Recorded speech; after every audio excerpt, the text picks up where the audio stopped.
situaciones españolas que no tienen el peso que tiene el contribuyente de algunas de las autonomías más prósperas. Y esto ha sucedido durante 30 años. El resultado de esos 30 años no es la autonomía de las autonomías menos desarrolladas, sino por el contrario, la dependencia de las autonomías menos desarrolladas de quienes sí persisten en generar capacidades productivas, comercio, etc. Entonces, esta es una situación extremadamente peligrosa. Visto desde el punto de vista de alguien que exige y espera que se cree igualdad, lo que significa es que ese conjunto de transferencias sociales no ha creado igualdad, no ha creado capacidades de participación política igualitarias que justifiquen que para alguien que contribuye el seguir estando juntos tenga sentido. Y, por lo tanto, hace posible el escepticismo fundamental del aparato de Estado. Yo empecé hablando de dos momentos de quiebre en la política internacional y quiero señalar que un Estado que ha permitido que la desigualdad social y económica crezca como ha crecido en Estados Unidos, en Inglaterra, en España también recientemente, y como bien dijo Jordi, no por una burguesía que está sosteniendo el Estado, sino por el contrario, por un conjunto de actores que están cercando al Estado y apropiándose de gran parte de ese aparato para fines de rentas monopólicas, ¿no? Ese tipo de Estado no está funcionando para mantener la legitimidad del Estado-Nación.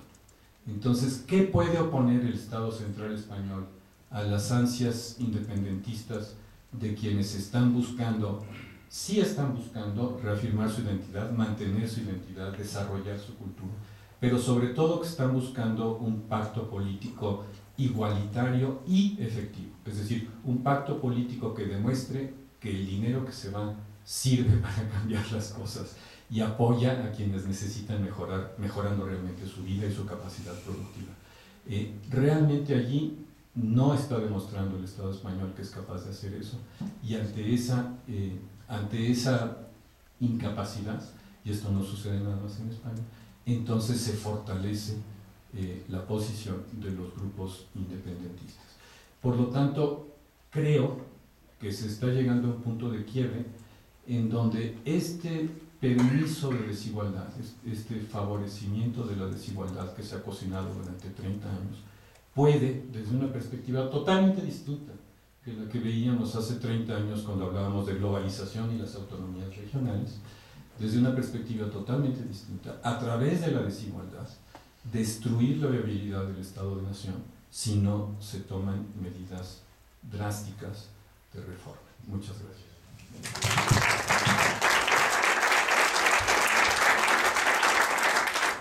Bueno, pues le cedo la palabra a Santi Vila, queda unos 10 minutos y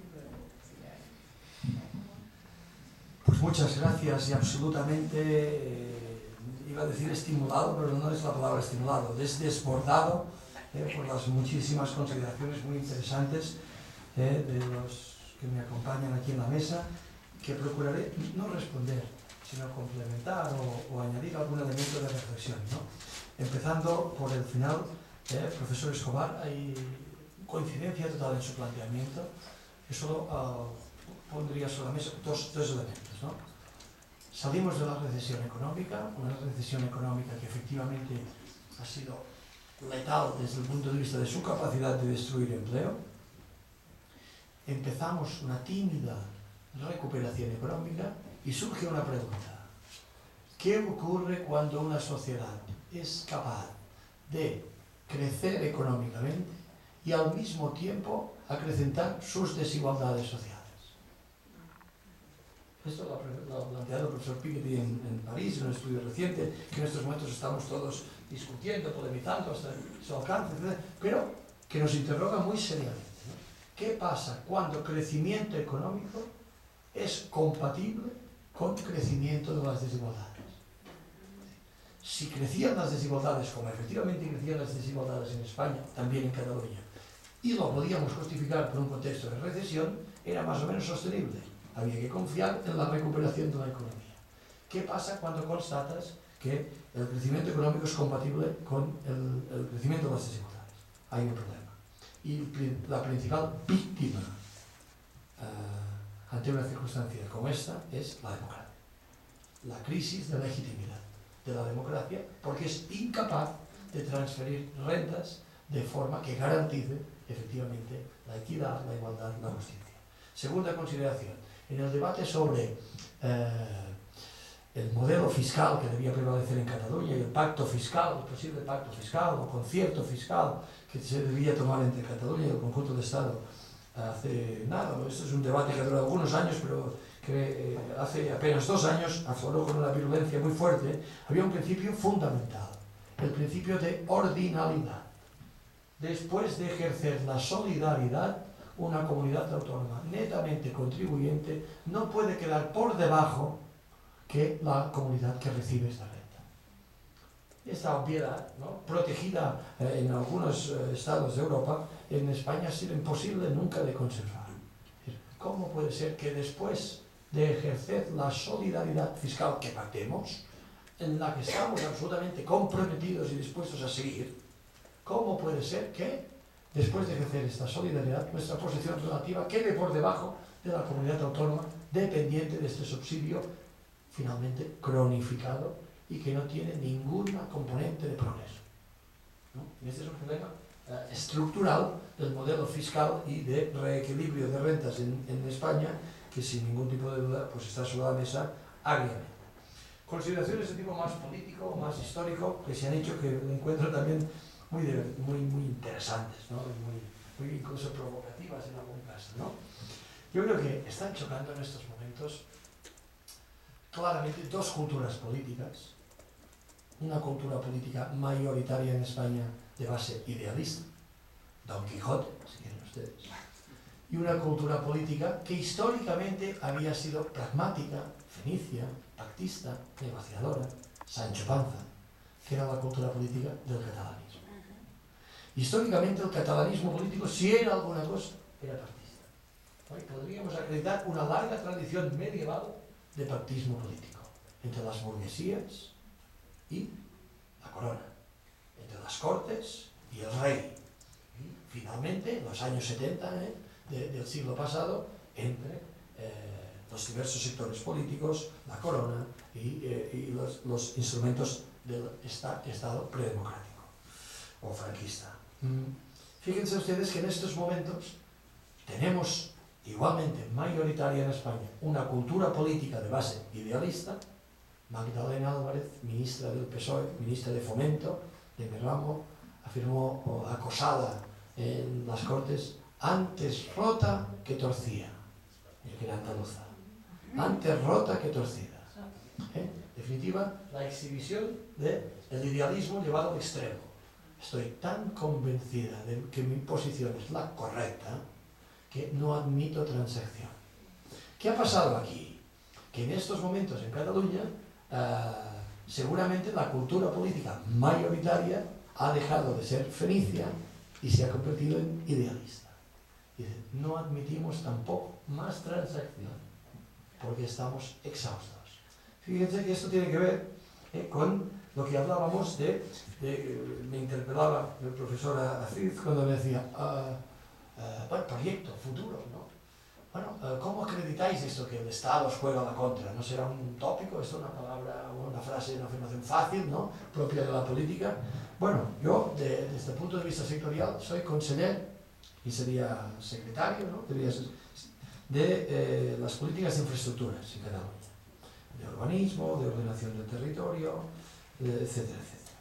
Bueno, el Estado español se gasta, este año 15, se gastará 2,5 más en extensión de AVE que en toda Cataluña, en todas sus infraestructuras, servicios ferroviarios, etcétera, etcétera. 2.400 millones de euros en extensión de red de alta velocidad contra apenas 1.000 millones de euros en inversión, capítulo 6 de inversiones varias en las cercanías del barrio de Barcelona, tal. ¿Cómo le cuentas esto a un ciudadano medio, absolutamente presionado fiscalmente, absolutamente informado que efectivamente Cataluña representa el 19% del Producto Interior Bruto de España, representa el 16% de la población de España, que tenga una inversión del Estado finalmente apenas del 9.4-9.5? 16% de población, 19% de aportación del Producto Interior Bruto contra un apenas 9.5% de inversión del Estado. No es una excepción, es la norma. Y mi apreciada ministra de Fomento, Ana Pastor, con la que mantengo una relación incluso personal excelente, me decía, pero conseller, si hemos mejorado respecto al año pasado. Es cierto. En términos absolutos, pues habrá unos 200 millones de euros más respecto al año pasado. Pasa que en un presupuesto absolutamente dislocado, confeccionado, con criterios absolutamente políticos, pues es imposible de acuerdo. Fíjense ustedes que esta es una discrepancia de fondo que tiene que ver también con el modelo de Estado. Y aquí voy con la reflexión esta de las castas, ¿no? Tengo un amigo, nota a pie de página, que dice, esto del Estado español, dice, a ver si nos entendemos, dice, los españoles en general son gente adorable. Yo suscribo esta opinión. Vayan ustedes a Madrid, vayan a cualquier ciudad de España, el estilo de vida, el talante tolerante, la capacidad, por ejemplo, que han tenido de integración de ciudadanos de cualquier punto del mundo, es envidiable. En España no hay brotes políticos racistas, no hay brotes políticos xenófobos. Si no entramos en detalles. No, pero en su expresión y manifestación política, en Francia, las últimas elecciones europeas, en la Gran República Francesa, ganó un partido xenófobo, el Frente Nacional. Y tú escuchabas los discursos nacionalistas franceses del Frente Nacional en las últimas elecciones europeas y eran para normalizarse. En Alemania, un partido neonazi obtuvo escaño. Este año. Esto en España no existe, ni rastro. Es una sociedad rabiosamente tolerante, ¿no? Y liberal en ese sentido. Fíjense ustedes los progresos en derechos civiles, en derechos sociales, etcétera, ¿no? ¿Cuál es el problema? 500 familias que residen en 50 calles que tienen absolutamente a su servicio todos los resortes del Estado, instrumentos del Estado. Y eso lo sufren todos los ciudadanos progresistas del Estado, ¿no? Que asisten, ¿no? En definitiva, a un secuestro, literalmente a un secuestro de los instrumentos del Estado para garantizar el progreso de los ciudadanos. Y esto es un tema grave, ¿no? Algunos dicen también que es un tema histórico. Esto viene de lejos. Sí que es verdad, por ejemplo, aplicado a las infraestructuras, fíjense ustedes, el primer ferrocarril que se hizo en España península, sí, Cuba aparte, en aquellos momentos, fue el Barcelona-Mataró. Barcelona-Mataró, 1848, fue la primera línea que se construyó con recursos privados para satisfacer intereses concretos, precisos, textiles, empresariales en el Maresme. Primera línea. La primera línea que se construyó en España, permitan que yo haga este juego, entre Cataluña y España, fue en 1870 para cubrir el tramo entre Madrid y Aranjuez, que era el sitio donde la corona pasaba sus vacaciones. El propio Marqués de Salamanca, cuando justificó la inversión, dijo, esto del ferrocarril es una absoluta estupidez, que es un capricho de la corona, habrá que satisfacerlo. Fíjense ustedes que esta anécdota, ¿no? Un poco tendenciosa, pero ilustra las dos maneras de aproximarse a la priorización en la programación de infraestructuras. Y yo he polemizado muchísimo con la ministra de Fomento, he dicho, ¿cómo podemos permitir que el sistema metropolitano de cercanías en Barcelona, del cual dependen 4,5 millones de ciudadanos, esté absolutamente obsoleto, con problemas cada día, incidencias cada día, paros cada día, y vosotros mantengáis vuestra agenda de extensión de alta velocidad que une líneas que van a ninguna parte. El presupuesto para el año 15 extiende el AVE, por ejemplo, a Galicia. A Galicia. Muy bien. Pues que extiende el AVE también a Extremadura, cuando el gobierno de Portugal ha dicho que deja sine die la conexión entre Lisboa y Extremadura, porque no se lo puede permitir. Hombre, con la crisis institucional que tienes encima, con el problema que tienes en Cataluña, hombre, no puedes revisar tu priorización de inversiones. Ya has conectado las grandes regiones tractoras de la actividad económica. No te conceden nunca este argumento. ¿Por qué? Porque aplican un criterio político. Dicen, todas las capitales de provincia de España deben poder ser unidas por el gran hilo de hierro que es la alta velocidad española. ¿Eso está bien o está mal? Yo lo digo así un poco cachondeo, pero es un argumento muy serio, un argumento político, porque en su lógica está en juego tratar por igual a todos los españoles. Claro, la lógica del catalanismo político, o la lógica más periférica, es decir, señores, ¿y no sería mejor para el conjunto de los españoles que priorizáramos las inversiones en infraestructuras allí donde claramente hay una relación directa y un retorno directo desde el punto de vista social y económico? ¿No sería mejor volcar las prioridades desde el punto de vista de inversión allí donde sabemos que más rápidamente podremos volver a crear empleo, podremos volver a crear progreso? Este es un debate de fondo, de modelo de Estado. Y yo creo que ampliamente en Cataluña ha calado esta idea de, en el futuro, no vamos a tolerar que el gobierno de la Generalitat, nuestro gobierno, planifique una autovía si no tiene claramente acreditado un análisis de costes-beneficios. Y no vamos a tolerar que el gobierno, por criterios políticos, decida que va a unir Lleida con Girona por ferrocarril, porque si no sería un agravio para los ciudadanos de Lleida de los Andes. Fíjense que este es un tema de fondo, que tiene una componente económica, pero que finalmente interpela a la racionalidad de las decisiones. Bueno, han salido muchas cosas, yo tampoco quiero abusar muchísimo, pero yo solo añadiría, en la reflexión que ha hecho el profesor Najería, sobre si dinamitar puentes, ¿no? o mantener puentes. Hombre, yo creo que esta tensión, que es muy fuerte, también debemos procurar desdramatizarla un poco. ¿No? Todos tenemos mucho que ganar y mucho que perder, ¿no? Y de eso entro con la reflexión que decía, hombre, en esta Unión Europea ya postnacional, dice, ¿no suena un poco antiguo esto, ¿no? Un poco decimonónico todo esto? Hombre, depende, ¿no? En primer lugar, porque efectivamente lo que está en estos momentos en juego ya no es una cuestión de constituir un Estado-nación a la antigua, nuevo, uno más, ¿no? Lo que está en juego aquí es la solvencia, la credibilidad de las instituciones de las que nos hemos dotado, ¿no? Y en este sentido hay que renovar, hay que actualizar el consenso, o efectivamente hay que salir de equipitar, ¿no? Esta fue una expresión que hizo oportuna algunas semanas públicamente. Señores, aquí ya nos conocemos todos ahora, ¿no? Y o son ustedes capaces de poner aquí elementos objetivos que permitan actualizar, renovar, refinar el pacto constitucional, o de un modo o de otro nosotros vamos a acabar saliendo, porque esto ya no admite transacción. Y yo creo que en este sentido la fortuna de la Constitución de 1978, que fue realmente muy audaz por su ambigüedad,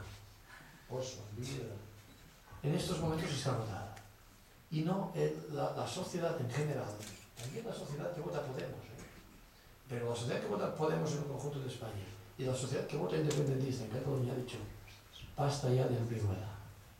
En estos momentos siéntense ustedes y precisen si realmente nos reconocen como nación, precisen si realmente reconocen algunos derechos sociales, entre otros este principio fiscal de ordinalidad. Porque si no, no vamos a parar hasta que nos podamos ir, ¿no? Y estamos en este punto, Es un punto realmente tenso, de una dificultad extrema. Yo no hace falta decir que preferiría 1000 veces estar en otro contexto, mucho más acomodado y mucho más tranquilo. Pero estamos en este punto, ¿no? Y en consecuencia, yo creo que de un modo u otro va finalmente a encauzarse y no tiene marcha atrás el reconocimiento, pues, ¿por qué no? Como mínimo, de la plurinacionalidad del Estado, y si no es así, pues y hay que avanzar en la constitución de un Estado propio para Cataluña, pues hay una cosa que es evidente, que no pasa en ninguna mente sensata en Cataluña ni la elección de fronteras, ni la segregación de servicios, ni al contrario. Nosotros en estos momentos tenemos muchísimos proyectos políticos que absolutamente ya prescinden de los límites administrativos fronterizos, ¿no? Había aquí unos señores que nos han acompañado en esta misión que yo presido, son empresarios vinculados al puerto de Barcelona. Todos sabemos que el puerto de Barcelona solo es viable desde el punto de vista de su competitividad si tiene por clientes a empresas de Zaragoza, empresas de Castellón, empresas de Toulouse, empresas de Montpellier. Es decir, eso está en Francia, eso está en Aragón, eso está... Es decir, por favor, aquí estamos hablando de reparto de competencias, de garantías de equidad fiscal, estamos hablando en definitiva de la percepción ciudadana de tener un Estado aliado y no contrario a tus finalmente intereses personales y sociales.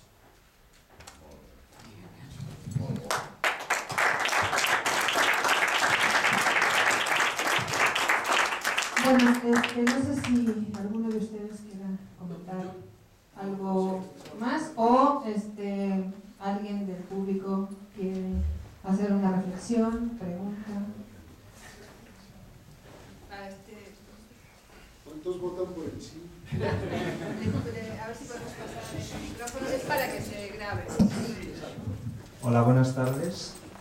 Yo me llamo Sergi, yo vivo en Barcelona y estoy aquí de paso.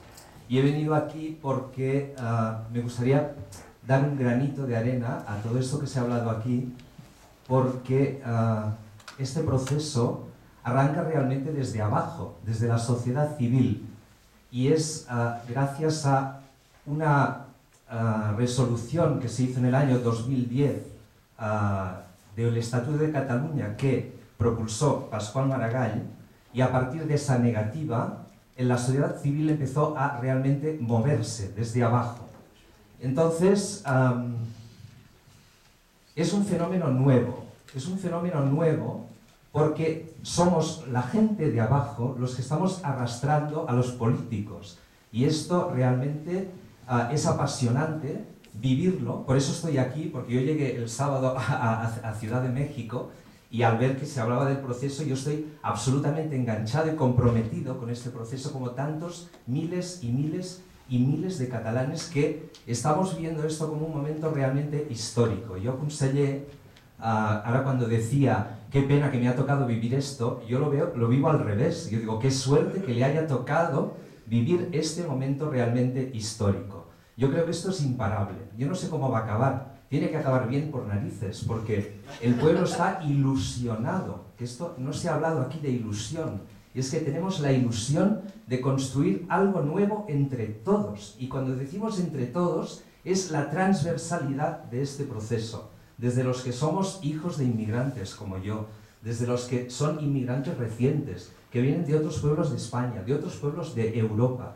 Todos estábamos juntos en la manifestación. Es evidente que hay un tanto por ciento, señora Cid, que no están de acuerdo con esto. Pero este tanto por ciento es bastante minoritario, y últimamente, con todo lo que está sucediendo en España, desde el punto de vista político, cada vez hay más gente que era reacia a este proceso que se está integrando por el sí, sí.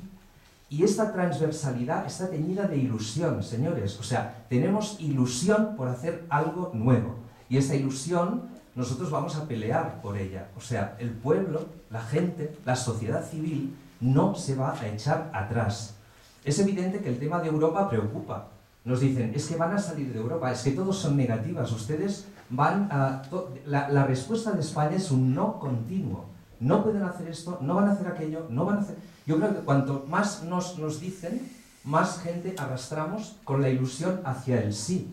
Y es evidente que lo que se quiere construir no es una frontera de alambre de espino para impedir que la gente entre, al revés, es un movimiento absolutamente integrador, integrador de toda la sociedad desde abajo.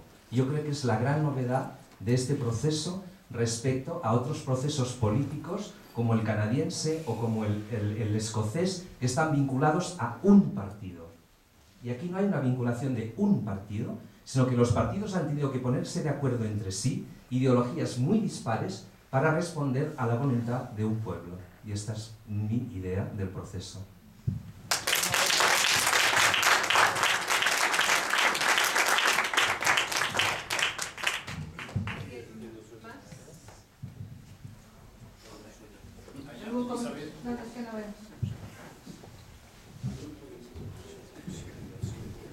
Yo quisiera mencionar que el pactismo catalán ha desaparecido y no ha desaparecido porque la consulta, que no es un referéndum, no tiene una pregunta, sino dos, porque somos así. Tú puedes contestar, ¿quieres ser un Estado? Sí. Entonces, ¿quieres ser independiente? Sí o no. O sea, ese pactismo que se consiguió a través de que la mayoría de los partidos políticos, ¿no?, escogieron una pregunta, no como Escocia, que era sí o no. No. Los catalanes seguimos siendo así. Seguimos creando fuentes, porque no los queremos dinamitar. Y también lo que quería preguntarle al doctor Bacaría, el que conoce el tema de la Unión Europea, ¿cómo has visto el movimiento independentista, la reivindicación de la consulta desde la Unión Europea? Tienen que viajar a Puebla, entonces yo daría esta como la última pregunta. Jordi Bacaría, no sé si puede.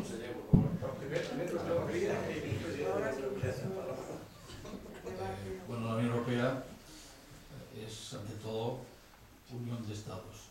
Tengo que decir que he estado recientemente, la semana pasada, en el Ministerio de Asuntos Exteriores español con el documento de estrategia de acción exterior, y lo que plantea el Ministerio es que Europa sea una Europa federal. Cosa que no deja de ser una contradicción, el deseo de una Europa federal y de España sin federación, ¿no? Por lo tanto, yo creo que tal como está redactada, tal como están las instituciones comunitarias a partir del Tratado de la Unión Europea, obviamente un nuevo Estado tiene que pasar el proceso. Ahora, el proceso es, habrá vías rápidas, como las ha habido en Alemania en la unificación, y que nadie se enteró. No, digo eso porque es importante, y fue fruto de un pacto, fue un fruto de un pacto franco-alemán, y ese fruto del pacto franco-alemán trajo el euro, porque Francia dijo, sí, es así, Alemania dijo nos unificamos, y Francia, que se enteró tarde, a pesar del pacto franco-alemán, dijo aceptamos la unificación alemana, pero a cambio el euro en lugar del marco alemán. Digo, Europa también pacta y es pactista, pero no te va a anticipar la jugada. La jugada la debemos hacer nosotros. Europa, en cuando tenga el problema, encontrará la solución. Europa encuentra una solución a cada problema. España encuentra dos problemas a cada solución.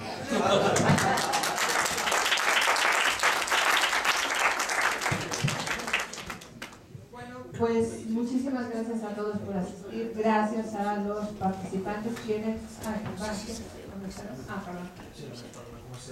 Para acabar. Y en último lugar, para agradeceros muchísimo la invitación. Espero que realmente el debate haya sido de provecho. Y tan solo por esta referencia que Sergio hacía, de hombre, conseller, no diga usted que no está suficientemente ilusionado con este momento histórico que vivimos. Estos temas a veces de identidad, de nacionalismos, son siempre muy complejos, ¿no? Al final de la Segunda Guerra Mundial, estaba todo Europa como estaba, ¿no? Y que empezaron las revanchas y los ajustes de cuentas ideológicos sobre quién se había comprometido más con las libertades, con la liberación de Europa de los nazis, etcétera, etcétera, etcétera. Le preguntaron a Churchill, y bueno, ¿y usted qué opina de los franceses? Que habían tenido el papel que habían tenido, tan matizado, ¿no? ¿Usted qué opina de los franceses? Y Churchill respondió, no lo sé, no les conozco a todos. No les conozco a todos. No, lo digo porque en estas cuestiones, yo, que modestamente soy un liberal en el sentido de ser una persona muy, muy respetuosa con el criterio de cada ciudadano, con la opinión política de cada ciudadano, estoy absolutamente comprometido con la protección de los derechos civiles fundamentales de cada ciudadano, etcétera, etcétera, que en consecuencia, igual por catalán o por catalanista, siempre he desconfiado mucho del Estado, siempre, por definición. No he esperado nunca demasiado del Estado, y siempre he confiado mucho en la capacidad y en la curiosidad infinita de los ciudadanos, en la sociedad civil, en la capacidad de resolver problemas. Hombre, en este proceso yo tan solo digo una cosa. Recuerden la ecuación, no defraudar una ilusión, una esperanza mayoritaria y no tomar ninguna decisión que pueda perjudicar precisamente a estos ciudadanos. Esta es una responsabilidad doblemente pesada para el gobierno, porque lo confortable sería sencillamente procurar atender, estimular, amplificar la ilusión, la esperanza, etcétera, etcétera. Esto sería lo confortable. Esto sería lo confortable. Lo no tan confortable, es decir, cómo atendemos esta esperanza y al mismo tiempo no tomamos ninguna decisión que sea perjudicial. Y este es un equilibrio que creo que tiene solución, y en ese sentido a veces no puedo evitar que se me escape algún suspiro del tipo que hacía Keynes cuando decía, hombre, yo quisiera ser comparado con un dentista, un hombre gris que cuando a alguien le duele la muela, sencillamente se la resuelve y apenas conoce su nombre, ¿no?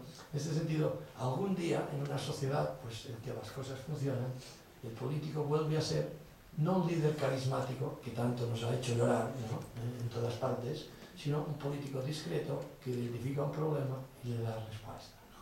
De aquí que a veces dices, qué tiempos más idealistas que nos tocan vivir, ¿no? Pues habrá que gestionarlo. En todo caso, muchas gracias.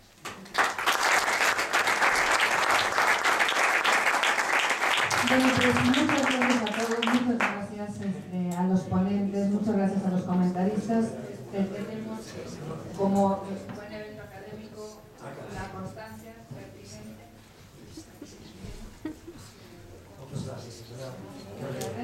Y tenemos un pequeño también kit del panelista.